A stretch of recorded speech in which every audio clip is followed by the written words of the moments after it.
What up gang Malaysia, Indonesia, Singapura, Brunei. Assalamualaikum, it's your boy Kim Escoberto and welcome back to my channel yang semestinya hanya akan mengupas siri animasi kegemaran dan kesayangan dan kesukaan seantero dunia One Piece. Alright guys, dalam video kali ini aku nak mendedahkan kepada korang spoiler penuh untuk chapter 1055 nanti, dan please stay tune until the end of this video sebab dalam spoiler chapter ini terkandung sangat banyak pembongkaran misteri yang sangat-sangat kita ingin tahu selama berpuluh-puluh tahun ini. And this time Oda telah mendedahkan segala-galanya. So tanpa berlengah lagi, jom let's proceed with the content.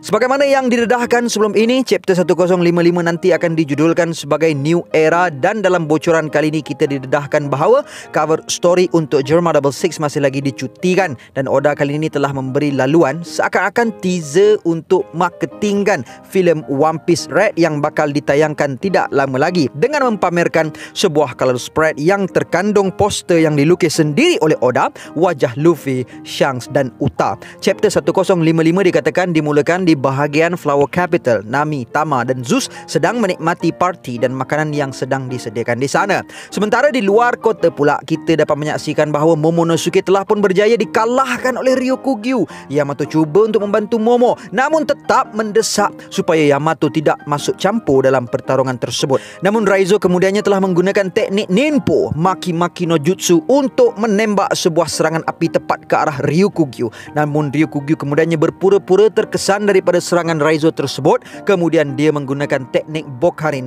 sejenis teknik fireproof forest, dan membebaskan dirinya dari api yang dihasilkan Raizo tersebut. Kemudian Ryokugyu mengejek Raizo dengan berkata, "Adakah kamu benar-benar menyangka dapat mengalahkan seorang admiral dengan serangan selembek itu?"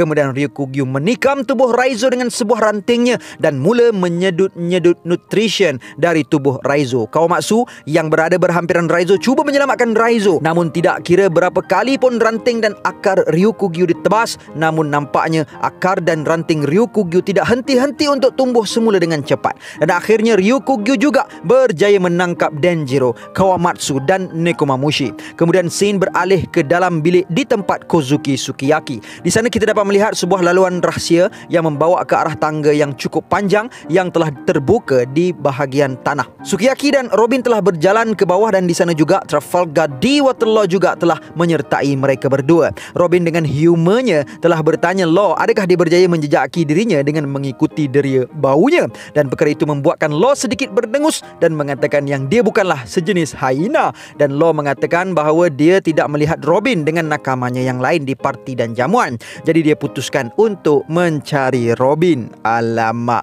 ada rasa something ke Law terhadap Robin ni pula guys.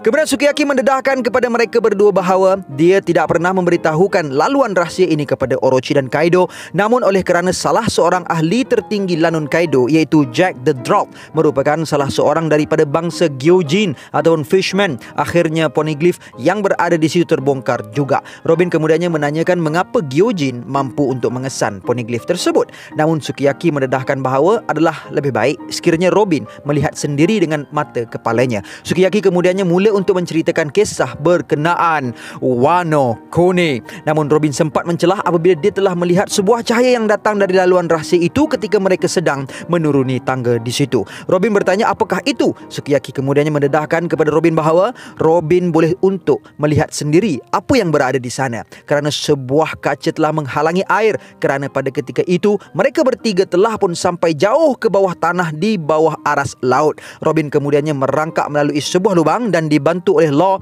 untuk menteleport Robin. Dan mereka berdua telah melihat melalui kaca itu dan melihat sebuah runtuhan ancient city di bawah lautan. Sukiyaki kemudiannya telah mendedahkan kepada mereka bahawa runtuhan itu adalah bahagian tanah Wano yang seterusnya yang telah wujud sejak 800 tahun dahulu, dan bahagian tanah itu masih terpelihara sehinggalah ke hari ini. Sukiyaki juga turut mendedahkan apa yang telah berlaku kepada ancient Wano Kuni, dan di bahagian ini nantinya kita akan dapat melihat beberapa panel yang menunjukkan apa yang telah terjadi di situ. Pada zaman dahulu, Wano Kuni merupakan sebuah negara yang tersangat besar, lebih kurang 3 kali ganda besar daripada Wano Kuni sekarang ini, dan ia terletak di bawah Gunung Fuji dan berada pada paras laut. Dan pada satu masa dalam sejarah, sebuah tembok gergasi yang mengepung negara tersebut telah dibina dan negara tersebut telah dikunci. Hujan yang turun mula memanjiri negara besar purba Wano pada ketika itu. Kemudian air hujan telah tiba ke bahagian tertinggi di tembok gergasi itu, dan air itu mula untuk jatuh ke bawah, dan terhasillah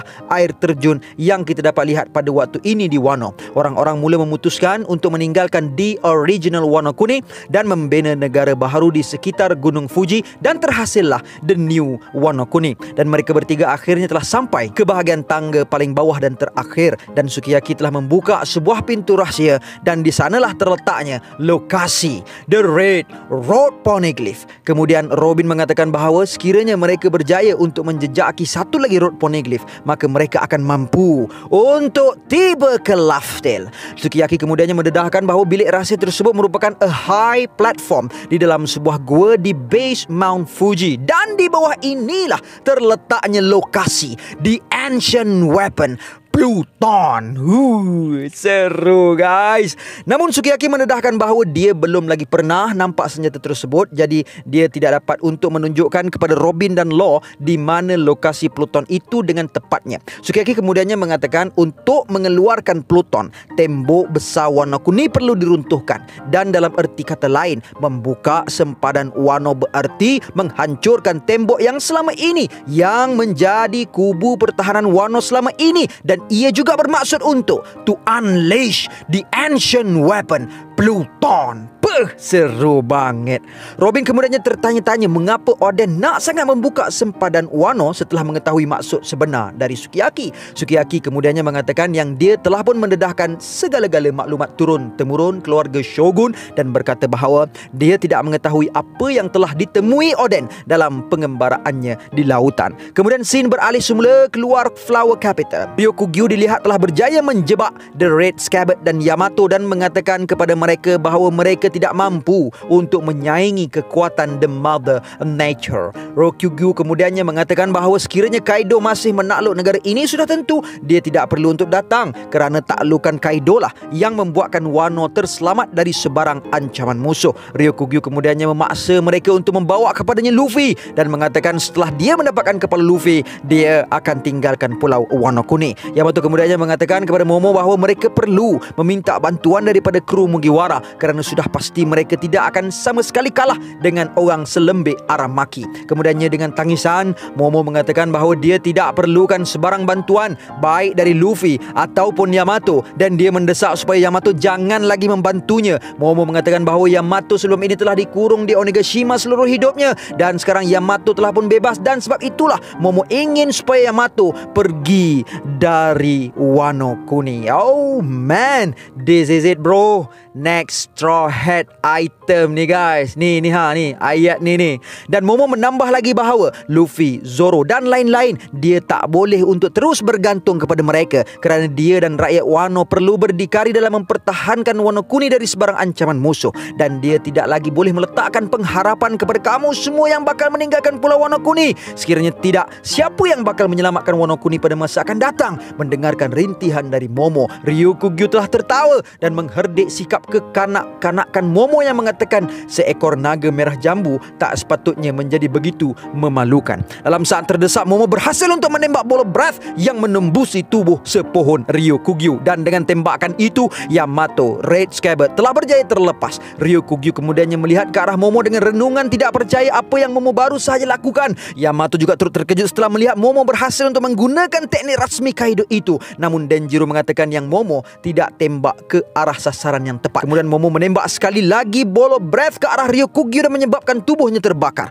Namun Ryokugyu berhasil menumbuhkannya semula. Ryokugyu kemudian telah transform sekali lagi untuk meneruskan pertarungan. Kemudian Ryokugyu bersiap untuk bertarung dengan bersungguh-sungguh. Namun tiba-tiba satu cahaya kilat gelap dapat kita lihat dari jauh, dan Ryokugyu dapat merasakan sesuatu sedang melumpuhkan dirinya, dan dia menjerit kesakitan, dan akhirnya Ryokugyu menyadari bahawa aura tersebut adalah merupakan aura penakluk yang dimiliki oleh seseorang yang tidak lain dan tidak bukan, dia adalah milik si rambut merah Shanks. Dan dengan itu Ryukugyu menyedari bahawa Shanks berada berhampiran dengan Wano, namun panel diperlihatkan ke arah Shanks yang masih berada di luar perairan Wano Kuni. Memang gempak gila Shanks ni. Dan sesetengah daripada member Shanks mohon agar Shanks berhenti mengeluarkan aura Haoshokuhakinya itu kerana semua rukis dalam kapalnya sedang mula untuk pingsan. Kemudian Shanks berkata bahawa dia tidak akan katakan yang Ryukugyu seorang yang keji, namun Marine mensasarkan target yang baru saja mengubah sejarah Lanon dan dia tidak akan biarkan perkara itu. Dan ketika Shanks mengatakan perkara ini, kita dapat melihat flashback Shanks ketika Luffy mencederakan pipinya sendiri, kemudian flashback Momo yang masih kecil bersama-sama Oden, Hiyori, dan kita juga dapat melihat sebuah siluet Uta yang akan diceritakan dalam movie One Piece Red nanti. Gila guys. Ternyata watak Uta sememangnya canon, tidak seperti Douglas Bullet. Kemudian kita dapat melihat close up panel Shanks dan kita dapat melihat yang Shanks teramat sangat marah, dan Shanks berkata bahawa adakah Ryukugyu sangat gentar dengan New Era, dan Ryukugyu kemudiannya kembali dalam bentuk asal manusianya dan dia mengatakan dia tidak mempunyai niat untuk bertarung dengan Shanks, setidaknya bukan sekarang. Dan Ryukugyu pun memutuskan untuk mengundurkan diri. Yamato kemudiannya meraihkan perkara itu dengan Red Skybat dan Momonosuke, dan Momo telah menangis kegembiraan. Kemudian di Flower Capital kita dapat melihat Brook, Usopp, Chopper dan Frankie masih berparti bersama Hiyori dan Toko, dan di luar bandar tersebut kita dapat melihat Luffy sedang duduk di atas tanah bersama-sama Zoro, Sanji dan Jinbe. Luffy sambil tertawa mengatakan, "Oh, dia kabur. Syih. Nampaknya diorang tak perlukan bantuan kita," kata Sanji. Dan tindakan Momo itu sangat-sangat mengimpreskan Zoro, dan Jinbe mengatakan yang Haki tersebut bahkan lebih menarik lagi. Dan Luffy mengatakan yang dia menyedari perkara itu dan tertanya-tanya, "What was that?" Dan di akhir chapter ini kita dapat melihat Luffy tersenyum sambil kapal Red Hat Pirates sedang bergerak menjauhi Wano Kuni. Kemudian setelah terfikir tentang aura Haoshokuhaki tersebut, Luffy mengatakan tiba-tiba dia teringatkan seseorang yang sangat familiar di kepala batunya itu. Dan chapter pun tamat. What a chapter guys. Again, permainan nombor 1055. Oda tak pernah berhenti untuk mengkeramatkan nombor-nombor genap seperti ini, dan chapter ini sudah pastinya lah akan menjadi ingatan buat kita sebagai sebuah pengenalan sebenar how strong the Red Hat Shanks is. So guys, this is all I have untuk perkongsian kali ini, and until then my gang, there is no God except Allah. Assalamualaikum warahmatullahi